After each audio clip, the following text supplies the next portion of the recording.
Okay. ఇప్పుడు సాలగ్రామం మీరన్నట్లు వేరే నదుల్లో కూడా దొరుకుతూ ఉంటుంది.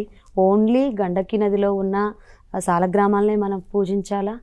అంటే ఇప్పుడు మనకి నర్మదా నది వెళ్ళినట్టయితే నర్మదా బాణలింగం దొరుకుతుంది. అది శివాంశతో ఉంటుంది. ఆహా!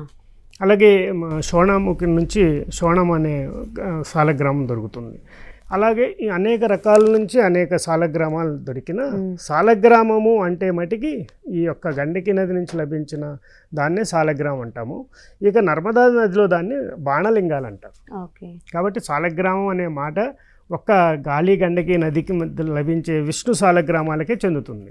ఓన్లీ అక్కడ లభించే వాటినే మనం ఉపయోగించుకోవాలి. ఓకే గురుగారు. గురుగారు ఇప్పటి వరకు అసలు సాలగ్రామం అంటే ఏంటో తెలుసుకున్నాం. ఇప్పుడు అసలు సాలగ్రామాన్ని ఇంట్లో పెట్టుకోవచ్చా, పూజ చేయొచ్చా అనేది చాలామంది మైండ్లో ఈ క్వశ్చన్ ఉంటుంది.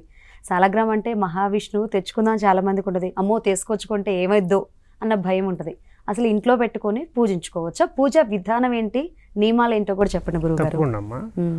ఇక్కడ ముందుగా మనం తెలుసుకోవాల్సింది ఏంటంటే సాలగ్రామం అనేది ఒక డివైన్ ఐటెం.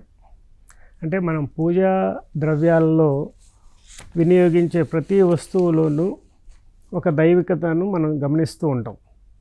అయితే ఒక ప్రత్యేకమైనటువంటి దైవిక శక్తి కొలువైనటువంటి శిల ఏదైతే ఉందో అదే సాలిగ్రామం. ఈ సాలిగ్రామాన్ని డైరెక్ట్గా మనం పూజలో తీసుకొచ్చి పెట్టుకోవచ్చు. దానికి ఎటువంటి ప్రాణ ప్రతిష్ఠ అవసరం లేదు. మీరు డైలీ పూజ విశేషంగా చేసేసి మహా నైవేద్యాలతో దాన్ని విపరీతమైన పూజలతో అభిషేకాలతో చేయాల్సిన అవసరం లేదు. పిలిస్తే పలుకుతాడు, ఎందుకంటే దాంట్లోనే ఉన్నారు. ఇప్పుడు మన ఇంటికి చాలామంది ఏమనుకుంటారంటే ఇది సాలగ్రామం ఉంటే చాలా కఠినమైనటువంటి నియమాలు ఆచరించాలి అనుకుంటారు.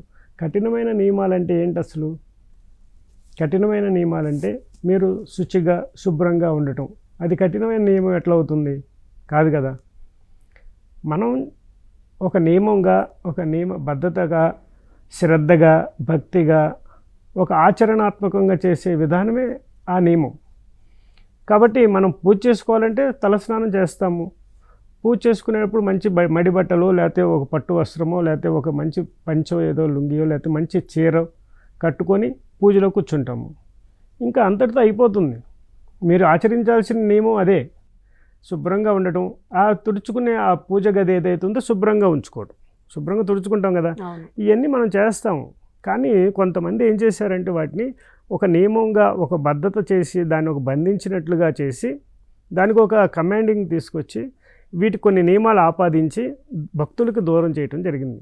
అసలు మీ ఇంట్లో ఒక సాలగ్రామం ఉంటే నీ ఇల్లే ఒక తీర్థక్షేత్రం అవుతుంది.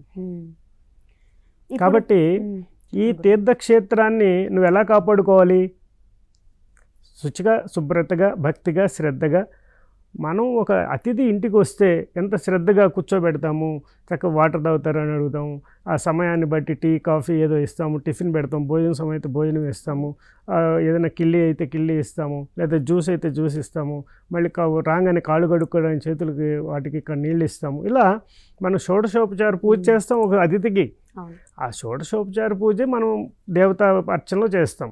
కానీ అది కూడా వద్దంట ఆయనకి. నేను ఇక్కడే ఉన్నాను, శిలలోనే ఉన్నాను. డైరెక్ట్గా నేను మీ ఇంటికి వచ్చేసిన తర్వాత రండి అని ఎలా అంటాం? మేము ఆల్రెడీ మీరు అతిథి లోపల కూర్చున్నారు, రండి అని మళ్ళీ పిలుస్తామా? పిలవం కదా. అక్కడి నుంచే మనం సర్వీసెస్ స్టార్ట్ చేస్తాం. కాబట్టి అదేవిధంగా మనం పరమేశ్వరుడు సాక్షాత్ ఆ విష్ణుమూర్తి ఆ శిలలో కొలువై ఉన్నాడని ఫీల్ అవుతూ మీరు చేసే చిన్న పూజ, జస్ట్ దర్శనం చేయండి చాలు. ఒకసారి టచ్ చేసి నమస్కారం చేసుకోండి చాలు. లేకపోతే ఒక తులసి దళం తీసుకొచ్చి అక్కడ పెట్టండి చాలు. ఒక స్పూన్తో, ఒక ఉద్దరినితో అలా నీళ్లు ఉదకరించండి చాలు. అయిపోయింది మీ పూజ. సాలగ్రామ పూజ అంతే సింపుల్, చాలా సింపుల్. అన్నింటికంటే కూడా ఫాస్ట్గా మీరు పూజ చేయగలిగే ఏకైక విగ్రహం ఏదైనా, ఏకైక శిల ఏదైనా ఒక దేవుడు ఉన్నాయంటే అదే సాలగ్రామం.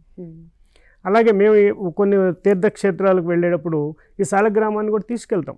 ఎందుకంటే ఆ ఒక్క సాలగ్రామానికి పంచాయతనం అని ఉంటుంది. వాటికి అభిషేకం ఒక 2 నీళ్లు అలా మనం చిలకరించామంటే మేము పూజ అంతా అయిపోయినట్లే. అలా మనం పూజ చేసుకోవచ్చు. అలాగే కాదు నాకు సమయం ఉంది, చాలా శ్రద్ధాభక్తులు ఉన్నాయి, ఎక్కువసేపు కూర్చోగలను అనుకున్నప్పుడు శ్రీ సూక్త పారాయణం చేయండి, విష్ణు సహస్రనామంతో చేసుకోండి.